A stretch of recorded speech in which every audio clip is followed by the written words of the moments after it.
Bwana Yesu asifiwe. Karibu katika ibada ya asubuhi ya Anza Siku na Bwana inayokuja kwako nami Pastor Miamba, na ninamshukuru Mungu sana kwa ajili ya Jumatatu ya leo. Ni siku njema, lakini ni wiki tunaianza, mwanzo wa wiki, na tunamtukuza Mungu kwa ajili ya baraka alizoziachilia za wiki nzima. Tunajua tunamtegemea Mungu. Labda nikukumbushe tu kitu kimoja, ya kwamba sisi tunamtegemea Mungu. Hatuna Mungu mwingine ila huyu Jehova, na hatuna msaada mwingine ila utokao kwa Bwana. Ninataka nikukumbushe ya kwamba sisi tunaenenda kwa imani, si kwa mwili. Hatuenendi kwa kuona, tunaenenda kwa imani. Imani ni kuwa na uhakika wa mambo yatarajiwayo, ni bayana ya mambo ambayo bado hayajaonekana. Kwa hiyo tunajua sisi ni watu wa imani, na kwa sababu ni watu wa imani, msaada wetu unatoka kwa Bwana. Hatuna Mungu mwingine ila yeye. Kwa hiyo tunapojiweka wakfu, lazima tuwe tuna ufahamu huo wa pamoja, ya kwamba tunajiweka wakfu kwa sababu tunataka kulindwa na Bwana. Na kulikuwa kuna miungu mingine mingi ambayo watu waliitegemea. Waamori walikuwa na miungu yao, ukiwaangalia Wafilisti walikuwa na miungu yao, na watu wengi kwenye Biblia, makabila na makabila, walikuwa na miungu yao. Walikuwa wanategemea miungu yao kwa ajili ya ulinzi wao. Lakini sisi tunaye Mungu tunayemtegemea kwa ajili ya ulinzi, na Mungu anataka tumkiri yeye ya kwamba atulinde. Yani anataka tujiweke wakfu. Maana kujiweka wakfu ni kwamba tumwamini yeye, tumkiri yeye, tuone hatuna kitu kingine ila yeye. Na tunaona Joshua anasema jamani, leo hii na ijulikane, kila mtu na ajulikane anajiweka wakfu kwa nani. Anasema mimi na nyumba yangu tunajiweka wakfu kwa Bwana, mimi na nyumba yangu tutamtumikia Bwana. Unapokiri katika ulimwengu wa roho kwa kujiweka wakfu namna hiyo, usidhani ya kwamba ni kitu cha mwilini. Kuzimu inasikia, ulimwengu wa roho unasikia, mapepo yanasikia, kuzimu inasikia, Lucifer na malaika zake wanasikia. Unajua kuna namna watu wao wanadhani ya kwamba ulimwengu wa roho uko mbali na watu. Haupo mbali na watu. Ukisoma maandiko unakuta Biblia inaeleza pale kwenye kitabu cha Ayubu. Mungu anamuuliza Ayubu, Mungu anamuuliza Shetani, umetoka wapi? Halafu Shetani anasema nimetoka huko duniani kuzunguka. Mungu anamuuliza, je, umemuona huyo mtumishi wangu Ayubu? Shetani anakiri kumuona. Usidhani ya kwamba Ayubu alikuwa ni yeye tu aliyeangaliwa. No, watu wengi sana hapa duniani waliangaliwa na Shetani, akiwemo na Ayubu. Na hata mimi na wewe, Shetani akipita anatuangalia, anaangalia imani zetu, anatupima, anaangalia je, unamtumikia Mungu gani, anaangalia je, unamwamini Mungu, je, anaona ana nafasi ya kukuingilia ama hana nafasi ya kukuingilia, anakuchunguza. Na ndio maana Shetani anakiri ya kwamba je, huyo Ayubu si umemzungushia wigo wa moto? Yani Shetani anaonekana katika watu walio wastadi, alimpitia na Ayubu akaona huyu mtu haingiliki kwa sababu ya ule ulinzi, ule moto aliouona. Bwana akakupe neema kulielewa hili. Hata Shetani atakapopita kukuangalia wiki hii, anapoangalia tu aone hauingiliki, auone huo moto wa kujiweka kwako wakfu kwa Bwana. Tunapojiweka wakfu kwa Bwana, ni neno la kiimani sana, lenye matunda na matokeo ya dhahiri katika ulimwengu wa roho, na yanaonekana katika ulimwengu wa mwili. Yani Shetani akija, anamjua mtu ambaye anamwabudu Mungu katika roho na kweli, anamjua mtu ambaye hamwabudu Mungu. Anawajua walio wake. Shetani anawajua walio wake na anawajua walio wa Mungu. Atajuaje kwamba huyu ni wake na huyu wa Mungu? Kwa alama za wakfu, kwamba huyu mtu amekuwa dedicated, amewekewa alama, anaamini nini, anamwamini Bwana, ameiwekewa wakfu kwa Mungu wake, ya kwamba Mungu peke yake ndio Baba, Mungu peke yake ndio Bwana na Mwokozi wa maisha yake, Mungu peke yake ndio mlinzi wake, Mungu peke yake ndio kila kitu. Kwa hiyo unakuta Shetani akija ndani ya mtu, anamwangalia, anamchunguza, anampima, anaona, je, naweza nikaweka pando langu hapa? Anaangalia, anasema hapana, siwezi. Na ndivyo ilivyokuwa kwa Ayubu. Shetani anasema kabisa ya kwamba huyo Ayubu hawezi kuingilika, kwa maana ni wewe umemzingira kwa nguvu na moto. Mungu anamwambia, anasema hivi, si tu kwa sababu nimemzingira kwa moto hivi hivi.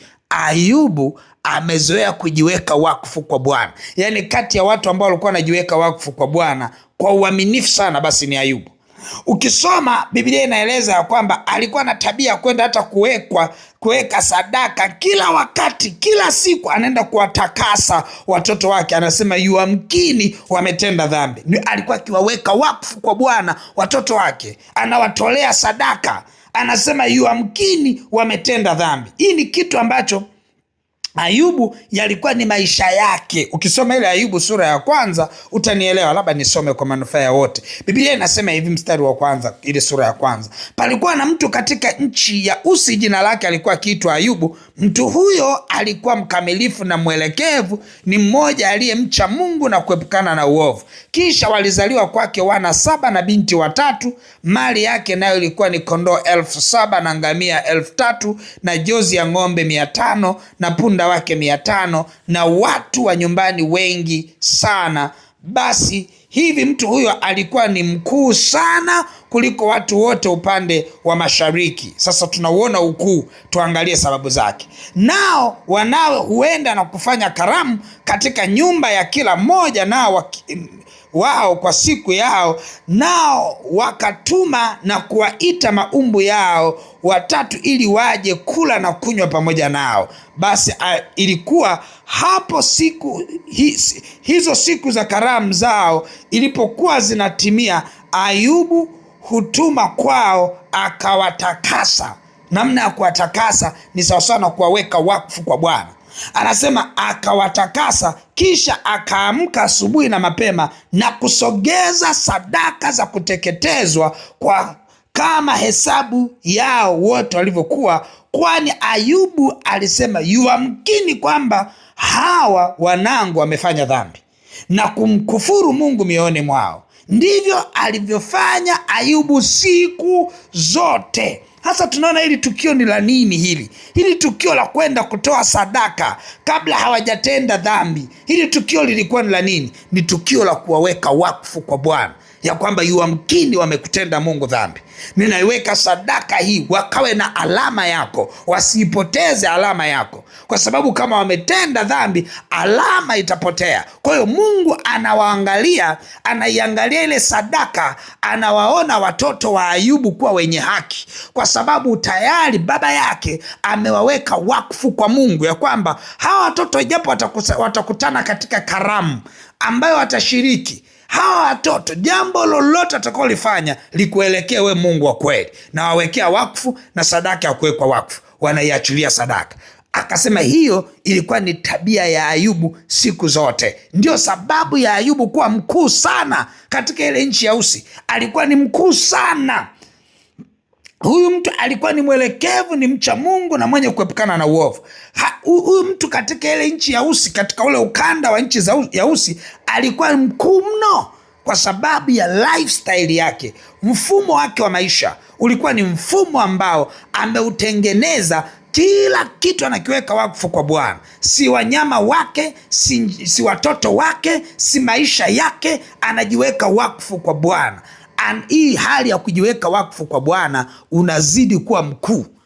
Kwa hiyo ni sababu mojawapo ya kujiweka wakfu kwa Bwana, kulindwa na Mungu, kutetewa na Mungu, lakini kuwa mkuu katika ulimwengu wa roho. Tunajua kabisa ya kwamba shetani amepanda mambo mengi sana, ameyategesha ili atupate, lakini nakuhakikishia hautapatwa na uharibifu wao wote. Shetani yamkini ameweka uharibifu wao wowote kwako. Pando liwalo lolote adui atakalo linyanyua, likikutana na ibada ya kujiweka wakfu, hilo pando limeyeyuka, hilo pando limeharibika. Attempt zozote, majaribio yoyote shetani anayoyafanya, atayafanya mahali ambapo hapana wakfu. Lakini mahali ambapo mtu amejiweka wakfu kwa Bwana, attempt zote, majaribio yote ya giza huwa yanafeli. Lakini watu wengine Mungu amekuwa akiwaonyesha kwamba unaona hichi kimetokea, kimefeli, cha uharibifu. Ni kwa sababu gani? Kwa sababu lijiweka wakfu. Lakini kuna wengine wanaweza wasio wanaelewa, lakini kwa namna ya ajabu sana tunalindwa na nguvu za Mungu. Zipo baraka Mungu ameziachilia. Kumbuka, baraka ni neno pana sana: afya, amani, ushindi, furaha na kutokuwa na hofu, utajiri, fedha, kazi, biashara. Vyote hivyo ni baraka. Mungu ameziachilia baraka nyingi sana kwa watu wake, lakini hizi baraka lazima zimkute mtu aliyejiweka wakfu, zimkute mtu aliyejiweka wakfu. Na ndio maana huwa tunasoma pale ya kwamba ujiweke wakfu kwa Bwana leo.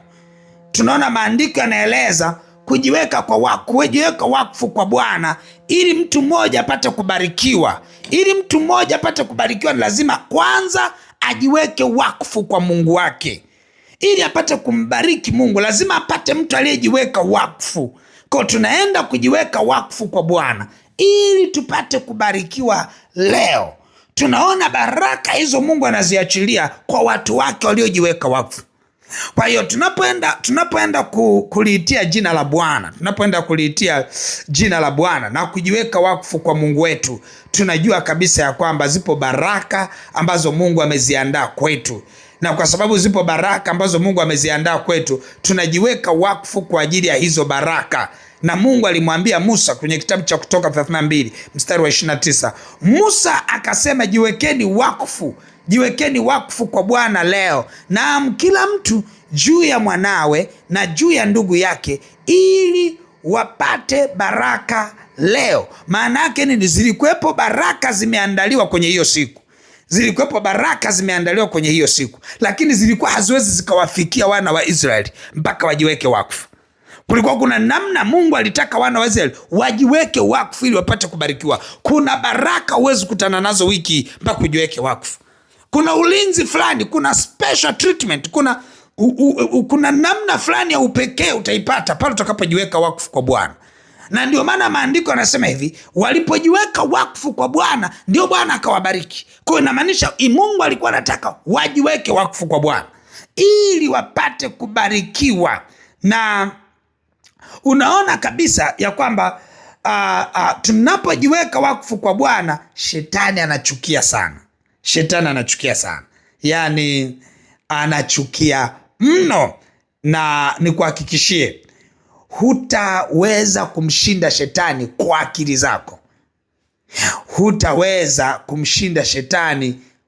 zako. Lazima uelewe kuna namna Mungu anayetushindia lazima awepo kimkataba.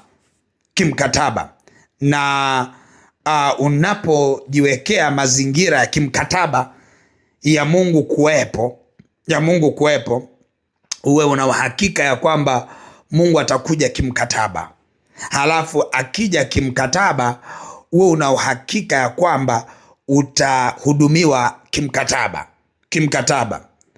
Na unaona maandiko yanaeleza, tunapoachilia sadaka za kujiweka wakfu kwa Bwana, tunaona hizi sadaka huwa ziliandikwa na ni sadaka ambazo zimeorodheshwa kibiblia. Huwa sadaka inapiga kelele kimkakati katika ulimwengu wa roho. Na ndio maana ukuta hata Mungu alipokuwa akiwapa maelekezo ya kutoa sadaka, ukitosoma katika kitabu cha Mambo ya Lawi sura ile ya 7 mstari wa 37, anasema, na sadaka ya unga na sadaka ya dhambi na sadaka ya hatia na ya kuwekwa wakfu, na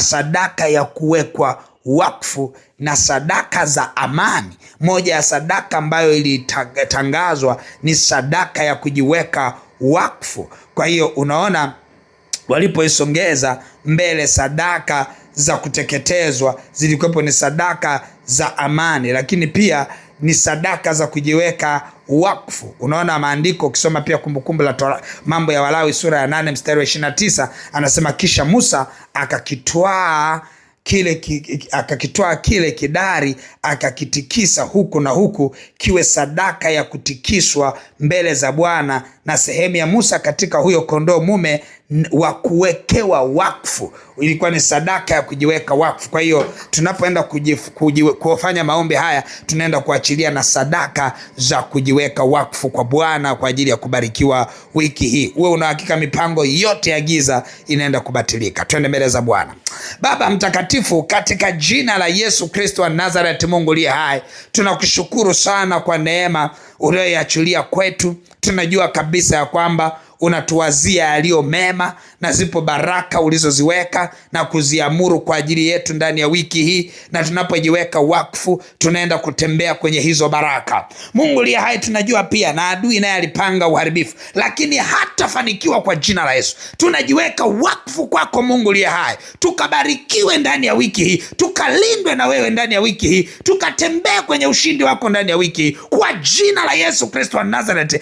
Adui hata tuona, tunajiweka wakfu kwako Bwana, tukatembea kwenye zile baraka ulizoziamuru wiki hii, tukatembea kwenye ulinzi kinyume na ajali zote, kinyume na roho za mauti, kinyume na uharibifu wote wa kila aina kwa majina yake. Tunajiweka wakfu kwako katika jina la Baba na la Mwana na la Roho Mtakatifu. Baba, zipokee na sadaka zetu za kujiweka wakfu kwako Mungu wa kweli, katika jina la Yesu Kristo wa Nazareti. Amen, amen, amen. Mungu wangu akubariki sana. Basi tutaiachilia sadaka yako katika ile lipa namba M-Pesa ambayo ni 577876 au namba za mawasiliano 0713842123 au 0744982517.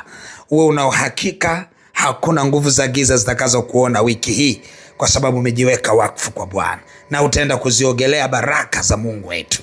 Amen.